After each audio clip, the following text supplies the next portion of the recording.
जय श्री हरि। प्रिय भक्तों, हमारे चैनल पर आपका हार्दिक स्वागत है, जहां हम लेकर आते हैं धर्म, भक्ति और सनातन संस्कृति से जुड़ी अनमोल कथाएं। आज हम आपको सुनाने जा रहे हैं सावन मास शुक्ल पक्ष की पुत्रदा एकादशी व्रत की कथा। एक ऐसी पावन कथा जो न केवल संतान सुख की प्राप्ति में सहायक है, बल्कि जीवन में सुख, शांति और मोक्ष का मार्ग भी प्रशस्त करती है। यह एकादशी व्रत भगवान विष्णु को समर्पित है और इसका महत्व शास्त्रों में स्वयं श्री कृष्ण ने युधिष्ठिर को बताया है।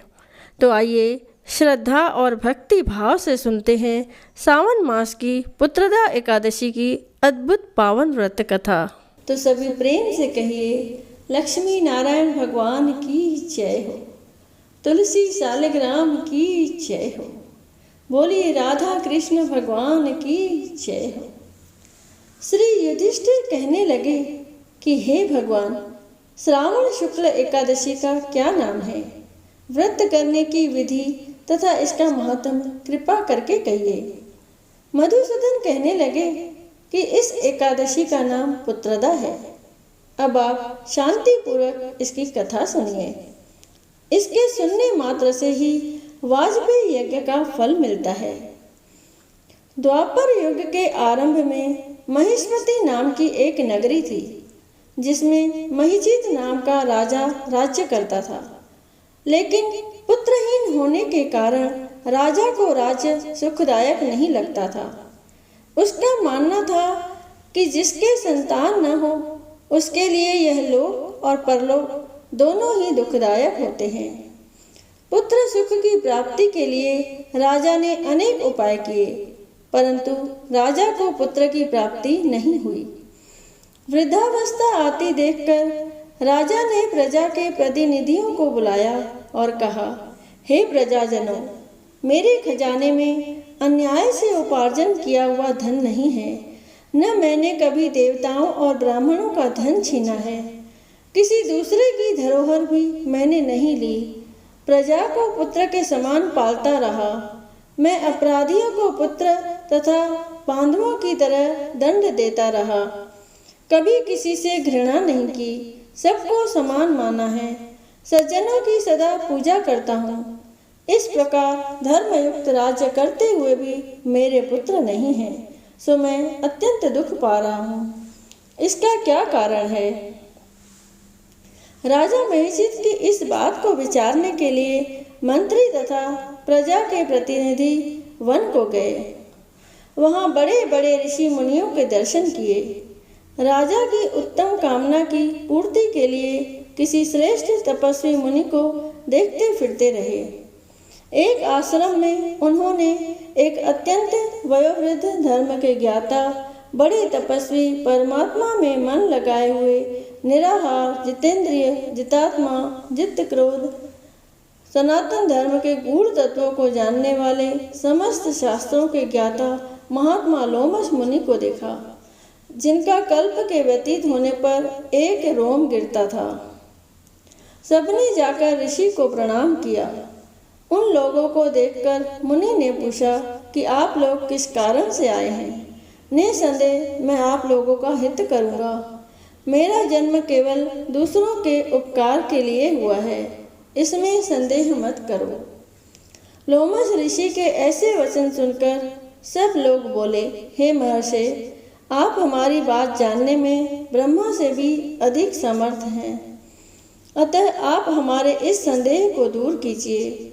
महिष्मतिपुरी का धर्मात्मा राजा महिजीत प्रजा का पुत्र के समान पालन करता है, फिर भी वह पुत्रहीन होने के कारण दुखी है।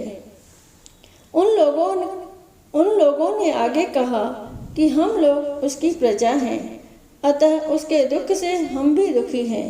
आपके दर्शन से हमें पूर्ण विश्वास है कि हमारा यह संकट अवश्य दूर हो जाएगा, क्योंकि महान पुरुषों के दर्शन मात्र से अनेक कष्ट दूर हो जाते हैं। अब आप कृपा करके राजा के पुत्र होने का उपाय बतलाएं। यह वार्ता सुनकर ऋषि ने थोड़ी देर के लिए नेत्र बंद किए। और राजा के पूर्व जन्म का वृतांत जानकर कहने लगे कि यह राजा पूर्व जन्म में एक निर्धन वैश्य था। निर्धन होने के कारण इसने कई बुरे कर्म किए।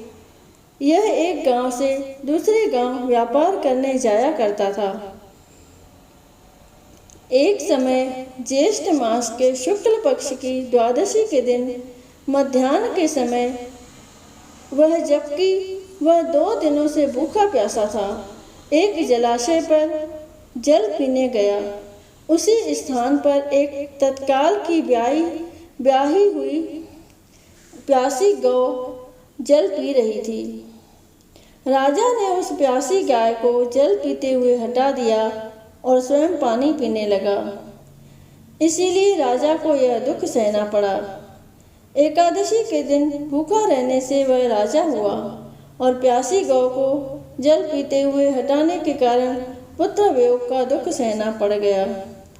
ऐसा सुनकर सब लोग कहने लगे कि हे ऋषि, शास्त्रों में पापों का प्रायश्चित भी लिखा है, अतः जिस प्रकार राजा का यह पाप नष्ट हो जाए, आप ऐसा उपाय बताइए। लोमश मुनि कहने लगे कि श्रावण शुक्ल पक्ष की एकादशी को, जिसे पुत्रदा एकादशी भी कहते हैं, तुम सब लोग व्रत करो और रात्रि को जागरण करो, तो इससे राजा का यह पूर्व जन्म का पाप अवश्य नष्ट हो जाएगा। साथ ही राजा को पुत्र की अवश्य प्राप्ति होगी। लोमश ऋषि के ऐसे वचन सुनकर मंत्रियों सहित सारी प्रजा नगर को वापस लौट आई और जब श्रावण शुक्ल एकादशी आई तो ऋषि की आज्ञानुसार सबने पुत्रदा एकादशी का व्रत और जागरण किया। इसके पश्चात द्वादशी के दिन इसके पुण्य का फल राजा को दिया। उस पुण्य के प्रभाव से रानी ने गर्भ धारण किया और प्रसव काल समाप्त होने पर उन्हें एक बड़ा तेजस्वी पुत्र उत्पन्न हुआ। इसीलिए हे राजन, इस श्रावण शुक्ल एकादशी का नाम पुत्रदा पड़ा। अतः इंसान सुख की इच्छा हासिल करने वाले संतान सुख की इच्छा हासिल करने वाले इस व्रत को अवश्य करे। इसके महात्म्य को सुनने से मनुष्य सब पापों से मुक्त हो जाता है और इस लोक में संतान सुख भोगकर परलोक में स्वर्ग को प्राप्त होता है। बोलिए विष्णु भगवान की जय। बोलिए श्री कृष्ण भगवान की जय। जय जगदीश हरे स्वामी, जय जगदीश हरे। भक्त जनों के संकट, दास जनों के संकट क्षण में दूर करे। ओम जय जगदीश हरे। जो ध्यावे फल पावे, दुख बिन से मन का, स्वामी दुख बिन से मन का। सुख संपत्ति घर आवे, सुख संपत्ति घर आवे, कष्ट मिटे तन का। ओम जय जगदीश हरे। माता पिता तुम मेरे, शरण गऊँ मैं किसकी, स्वामी शरण गऊँ मैं किसकी। तुम बिन और न दूजा, प्रभु बिन और न दूजा, आस करूँ मैं जिसकी। ओम जय जगदीश हरे। तुम पूर्ण परमात्मा, तुम अंतर्यामी, स्वामी तुम अंतर्यामी। पार ब्रह्म परमेश्वर, पार ब्रह्म परमेश्वर, तुम सबके स्वामी। ओम जय जगदीश हरे। तुम करुणा के सागर, तुम पालन करता, स्वामी तुम पालन करता। मैं मूर्ख कलकामी, मैं सेवक तुम स्वामी, कृपा करो भरता। ओम जय जगदीश हरे। तुम हो एक अगोचर, सबके प्राणपति, स्वामी सबके प्राणपति। किस विध मिलूं दया में, किस विध मिलूं दया में, तुमको मैं कुमति। ओम जय जगदीश हरे। दीन बंधु दुख हरता, तुम ठाकुर मेरे,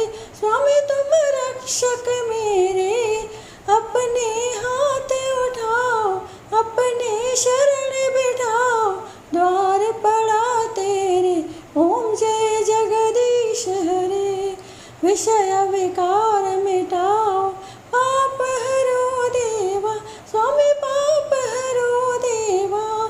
श्रद्धा भक्ति बढ़ाओ, प्रेमा भक्ति बढ़ाओ, संतन की सेवा, ओम जय जगदीश हरे।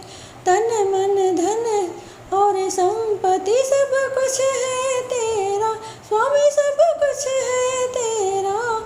तेरा तुझको अर्पण क्या लागे मेरा, ओम जय जगदीश हरे। जगदीश्वर जी की आरती जो कोई नर गावे, स्वामी आरती जो गावे। कहत शिवानंद स्वामी, कहत शिवानंद स्वामी, मन वांछित फल पावे। घर लक्ष्मी आए, सब दुख मिट जाए, ओम जय जगदीश हरे। ओम जय जगदीश हरे, स्वामी जय जगदीश हरे। भक्त जनों के संकट, दास जनों के संकट, क्षण में दूर करे, ओम जय जगदीश हरे। बोलिए विष्णु भगवान की जय।